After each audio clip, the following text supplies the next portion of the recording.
So what it leads to that I'm against, and this is in the event that you are an employee for an agency such as pharmacy services, for instance, and you've disclosed that you're non-religious to them, but they've not given you a printout of your rights or stipulation of your rights on paper that describe your rights as an employee, and they've accosted you in violation of the Privacy Act, speaking this their gobbledygook accostment check of one kind or another. You know, this is either going to lead one of two ways to something positive, which ultimately, for me, that was then apparently it was a short-lived positivity at O'Connor, where they go, well, now here you go, here's a workplace contract, you've earned it. Well, no, well, for what I've had to put up with, it wasn't worth it. But what it does do in the mind of the Costa is that they know they've violated your privacy and that they didn't ask you. So if they do that while they have the upper hand as an employer, as an employment authority, and they haven't informed you by document of your rights as an employee, then their every check uh, can serve to, as long as all you need is one demonstration of prejudice by them against you to be voiced during a work shift or at or at a recreational workplace gathering like an annual staff conference, and you have enough to know by that suspicion is rising in the minds of your Privacy Act violators, though they've told you there's no other way for you to sustain your job except to endure them. So, and that's how they contributed in driving me in favor of DJing and away from the chemist, because I'm like, fuck, at least I'm getting my privacy respected and I'm getting a crowd to DJ to. It's like the total opposite of this hokey chemist humdrum. And like uh, again, try and unify religion. If you've got misplaced faith in an all-seeing eye, why tell a single employee about a Privacy Act violation whatsoever? Why not keep that all-seeing eye to your special self so you can masturbate in front of it? Don't you want privacy between you and the all-seeing eye? Like, what if you want to stroke your dicks for the all-seeing eye of the Freemason Church? Surely you would want for that eye and only that eye to see you take your precious dick out for it and stroke it. Isn't that how it is, Freemasons, when you're intimate with your gods? I can't share that intimacy with your gods I don't believe exist. So that's where Privacy Act violations go too far. Is it the person that's done it, initiated it, however well-meaning they want to claim they were, have at least tried to establish in principle that violating your privacy rights was the right thing to do, connotative to your employment, to you being an employee, but they're doing that while having confiscated or removed your awareness of your rights as an employee, which means that the Privacy Act violation also has nothing to do with employment rights, which does gross you out, because you go, well, what part of that person's mind then is violating my privacy rights then? What are they violating my privacy rights in regards to? Is I can effectively eliminate that it's in regards to a mutual professional interest, or there would have been presentation of a workplace contract by Capital Chemist by this point. But Capital Chemist have done this from 2001 through to 2009, 2010. The contract came about like late 2009.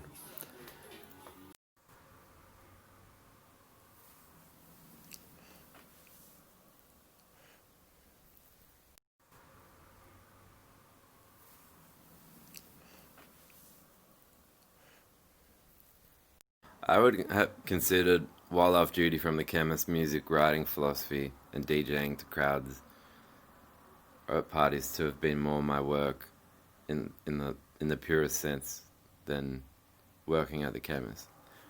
And one reason is that I had said to them, like, if it's confirmed that you are saying success in this company is prohibited unless you're to religiously conform to religious discrimination that is even discrimination against you, then they really needed to say that. Like, if I get at that, it seems like that. But what they can do is like, I use the term a bind, but it's when you're accosted and they say a bunch of, you can tell they've nominated a bunch of keywords that the speech is prepared on their part. It does not relate back to former exchanges or conversations between you and that person, but they're aware that the words that they're going to use will have relevance to you, and that's how they accost you at Capital Chemist. But it's to it's never it obviously it can't be disciplinary. If they're the ones who have taught you and you've discovered to your amazement. And I said that the one where I'll give them credit is drugs. My own family have either warped or misguided opinions on drugs, and if a politician were to turn around and say that the drugs of yesterday's hate are the drugs of tomorrow morning at 9:15 a.m.'s love from there on, my family would go, okay. Without without contest or further inquiry. But yeah, it was these religious bind things that I thought you need to actually be telling me as well what it is that you're aiming to do when you accost in this manner, because they make out as though they're spilling magic words to you when it's got more to do with them looking into this friendship with this person, and this word was used prior to this point of mutual laughter, and so throw that word into the accosting bind, the bind, the bind of accostment. um, Things like that, or this was in the punchline of a joke that you and at least one to two other friends all laughed at, or this was a word you found emphasized a serious point. How and why they do this, and how and why they don't recognize that they're more likely to earn mutual trust by showing a distanced respect for privacy and principle, because it has this wind-up effect, and especially in the supernatural mind. The supernatural mind has tasked itself to the impossible, and it's the fault of the non-supernaturalist. I don't even have to touch or bring biphobia or phobias towards sexual health demographics into the equation here to say this much, because it would just apply as much to an asexual unbeliever. But it's this idea that because you aren't down with our religious shit, and you haven't even tried to stick your dick in the golden cow yet, that you're the one who should best be lined up for a barrage of religiously charged insults disguised as somehow politically correct, though private sector cautions. But that they are into these vagaries, ensuring these vagarities that you can't go, okay, hang on, you got that word from here, you got that. Said they bludgeon you with, well, we see so much, we see, okay. And you don't wish to be telling everyone there's a Freemasonry link between your chemists. Yeah, but yeah, if, if Bai's are more of a scapegoat, then the next is the unbeliever, which, uh, because, and I suppose what goes on is that in the as an unbeliever, in your mind, your ability to reason through problems, you don't have mood spits, and you can hear the religious psych people go like, oh yeah, see, totally emotionless, like totally emotionless. But if your clubbing experience grows and your social life grows, you actually recognize the appropriateness in that. It's like, well, make a good joke and maybe I'll laugh. Um, but yeah, it isn't the non-religious's job to provide movements of emotion to the religious people. But that seems to be what the religious right are demanding come from somewhere, and that they're a movement to their own minds and amongst themselves, going out into a world to find these provisions from a God who doesn't exist, and they have not got the guts to say that the God doesn't exist. It leaves them, uh, you know, it leaves them tapping an energy source that's got to be something made comprised of something, and that something is yeah, typically non-religious detractors, non-conformists, non-believers. Um, it's draining. It's irrelevant to a professional charter of requirements for a professional role. Um, and plus it's that it brings it out more in these capital people than I would see it. Uniting Church people knew how to go, well, to that argument I back down, walk off. I'll say we agree to disagree. But you got to say to their this all-seeing eye of theirs, which is it? Is it an eyeball on the top of a triangle, or is the triangle a pyramid in a 3D context? Does the eyeball roll into the back of its own non-head and look into the pyramid and see that the pyramid's a four-sided pyramid, or is it just a 2D triangle? Um, the key point being here that they're going all seeing, all seeing. They've um, it is also the one attribute in the list of divine attributes and incoherence of God. When we talk about, God can't be all knowing and all powerful and all loving without there being the complete abolishment of evil. Um, is the idea of infinite locality? How is infinite locality possible? Yet these statements are known to come up in Google searches we are everywhere, we are everywhere.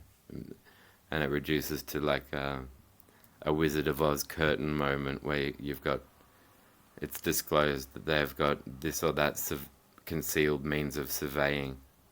Um, but if they'll build their hidden shrine to any aspect of their idealism as they unify all the world's religions. They've got to see them all at work before they can unify any of them, don't they? You can trust that it'll be this idea of this all-seeing eye that they'll be idolizing.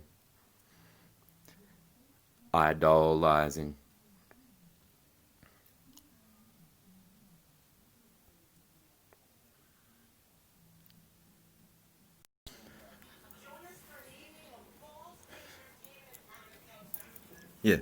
So I'm saying they need to establish with you an arrangement and a trust that you've made, and it cannot be an estimation or an assumption on their behalf as concerning your thought that has gone undiscussed, or they've again assumed everything, and this is where they move out from. Remember, This is a faith-based group that moves out from saying we are or serve or share in a unified existence with an all-seeing eye.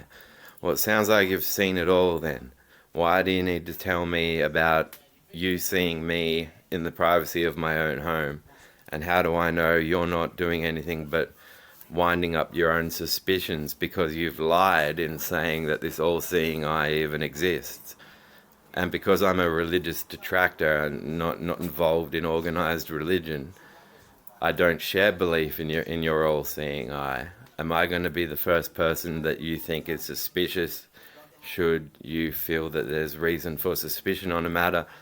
And on that day, will you become people who inform me more than you should under the circumstances? And these are all key issues why it really, what a solution would be is that it be made imposed on groups like Capital Chemists. Like, your leadership is clearly religious. You don't get to use private sector to say religious in secret, but we'll try and tilt the 3-year-old kid swings fucking seesaw up and down over the matter of whether what you're doing is a private sector privilege or a religious agenda. You will say that you're a religious organization, and you'll say it up front and first. Because if you'd done that, and if you'd said, and you'll be subjected to various forms of religious-based judgment given that you've been given no employment contract, then you would have watched me leave and not work for you going all the way back to Tuggeranong. So the contact between we are private sector and we are religious peds, you needed to say which one or both, and you really needed to have said it by the right amount of time. But anyway, I tend to my day. See you.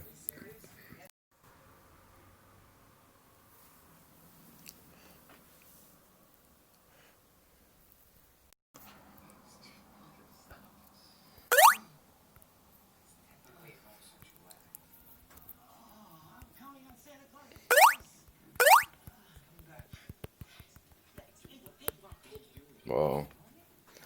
Fucking weird. So, yeah, while they're at work talking about how they believe in an all-seeing eye, yet should conduct privacy rights violative inquiries into your life. Since they're with this all-seeing eye, they have obviously seen enough before you've ever met them, right? Or their guilt, or that's religious fraud. But see what they'll do is they'll cake onto the errancy that's innate to the religion. They'll cake a system of, like, if he or she may protest having their privacy violated, then it's proof conclusive that they have something to hide. Placations like that. You can wax cliches like that and say anything about anything. Everybody lies. The innocent lie because they don't want to get done for something that they didn't do, and the guilty lie because they have no other choice. Raw. No, even that's more intelligent than fuck. Let's draw an eyeball on top of a triangle pyramid, and we can see everything, Gary Cans. And you look like, why don't you look like Robert D. Costello's doppelganger at the time of at the turn of last, what, at 2007? Why don't you look like Robert D. Costello's doppelganger? Quick, feed him up with all multivitamins A to Z. Quick. A to Z. My attorney's name's Alice Zhang. A to Z, A to Z, A to Z. Oh, I wonder if there's any... oh.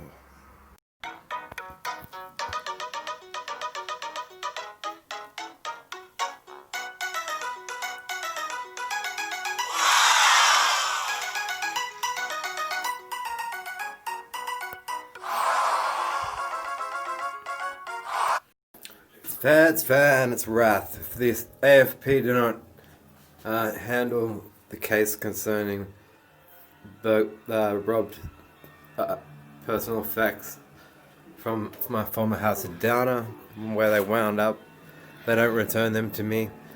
They can watch me feed them their fucking gods, take their money and watch them thank me for helping them personally realize in their deep inner child that they are no longer inbred from a fucking garden from the United Kingdom 4,000 years ago.